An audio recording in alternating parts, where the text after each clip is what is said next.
So there's one big thing that I'm going to change before my next bodybuilding competition. And in case you haven't noticed, finally I can see a little bit of shoulder separations again.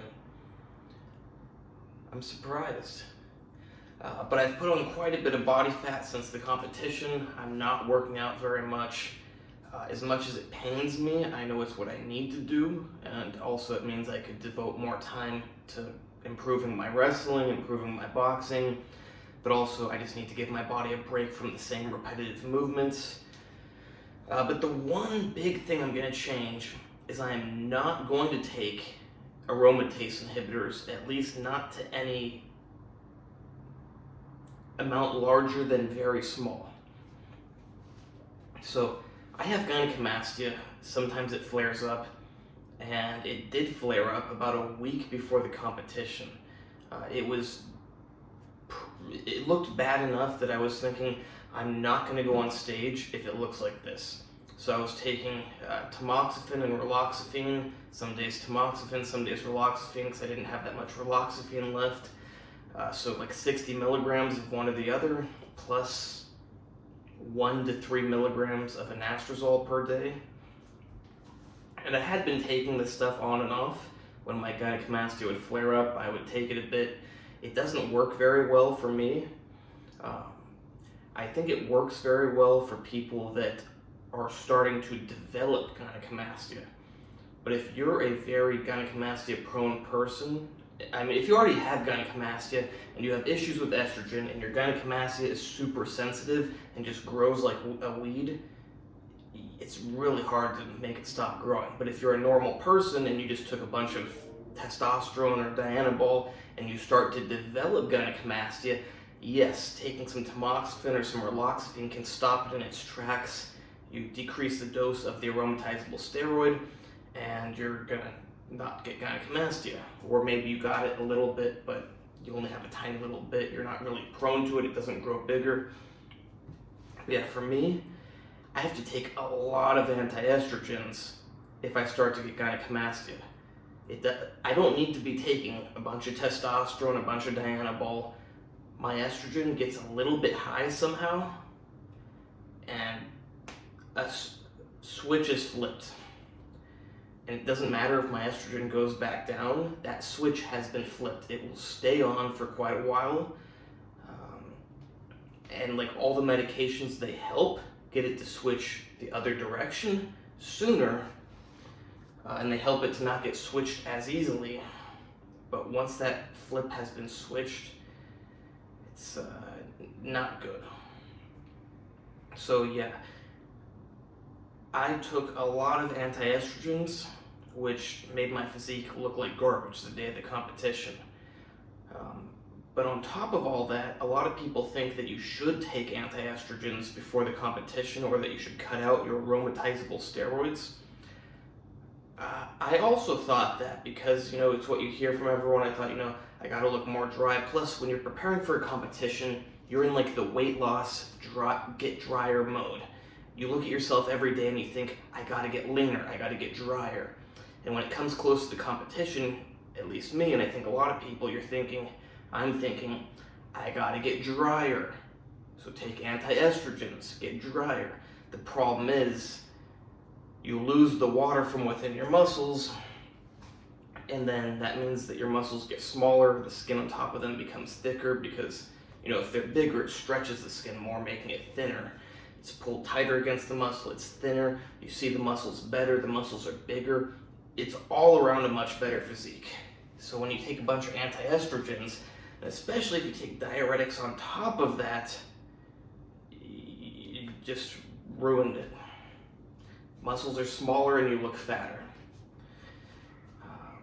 I was like 88 kilos for several weeks leading up to the competition. I got bad gyno, and I was holding on to a little too much water, and mostly for the gyno. I took a lot of anastrozole, the tamoxifen, the raloxifene. I also took cabergoline, and then the day before the competition, because my weight was a little bit high, and I realized, oops, I signed up for 80 kilograms and 85 kilograms, but I'm 80, well, I think I got down to like 86 and a half, but still 86 and a half is more than 85, and I had to weigh in below 85. And I figured, if I don't make my weight class, they'll probably still let me go on stage, but I'll get an automatic fail. They will give me last place. It's actually what happened last year with me. I didn't realize that actually the prejudging day is the day where they decide things. And I also didn't think about that maybe they don't like if you don't make your weight class. Maybe that seems like common sense to you. To me, it just seems ridiculous. Like, how come you don't just show up on show day and whatever weight you are, you go into that weight class? Why do you have to sign up ahead of time and try to make a certain weight? It makes no sense to me. I think it's much better to focus on getting the best aesthetic physique, and whatever weight you are, that's what weight class you go into. You don't tailor your training to make a weight. You tailor your training to make a look, and whatever weight you happen to be is what weight you happen to be. So yeah, I took 25 milligrams spironolactone, 25 milligrams hydrochlorothiazide the night before the competition, and did not drink any water. I know you can drink water, but I was 1.5 kilos overweight. I lost plenty of water. I was like 82.3 kilos on the day of the competition. So between the continued action of the anti-estrogens plus those antidiuretics, I lost about 4 kilos in one day. You think I looked good on the day of competition? It's like, no, actually, that was the day of prejudging, so I made up for it a bit by the day of the competition.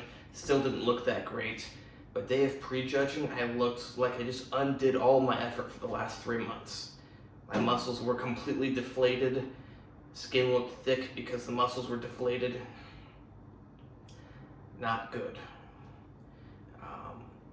Yeah, I made sure to drink a lot of water, eat a lot of food, because you need the minerals that are in food. I also had some pickle juice, I think, and electrolyte powder, but food is your natural source of electrolytes. So I ate a lot of different foods, drank a lot of water, but I figured, I lost 4 kilos. That's 4 liters of water that I need to hold on to.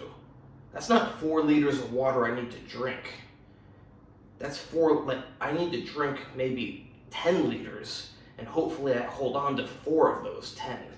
I don't know how many I drank, but I got back up to 85 kilos by the day of the competition. So I gained 2.5 kilos in one day. Lost 4 kilos, gained 2.5. But a few days after the competition, a friend of mine who is into bodybuilding, he's like, wow, what'd you do? How'd you get like twice as big in one day? It was 3 days, but I think you get the point. It was mind-blowing how much better I looked a few days later because I screwed up for the competition. So yeah, definitely not going to crash my estrogen if I don't have to. I mean, I have gynecomastia, so sometimes I have to.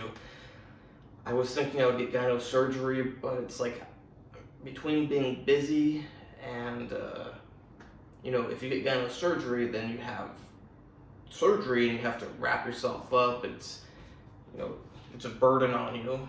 And I could do it.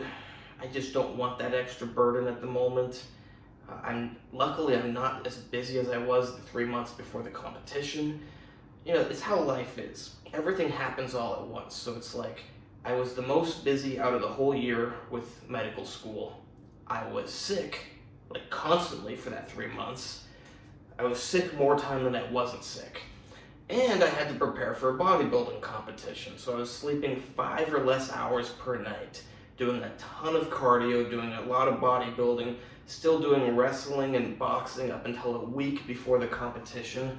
Not good if you want to do your best for bodybuilding. Now I am not sick. Knock on wood, I guess. My wife likes to do that. I'm not so busy. Just got a very high score on an exam. Professor said I was very well prepared. I said,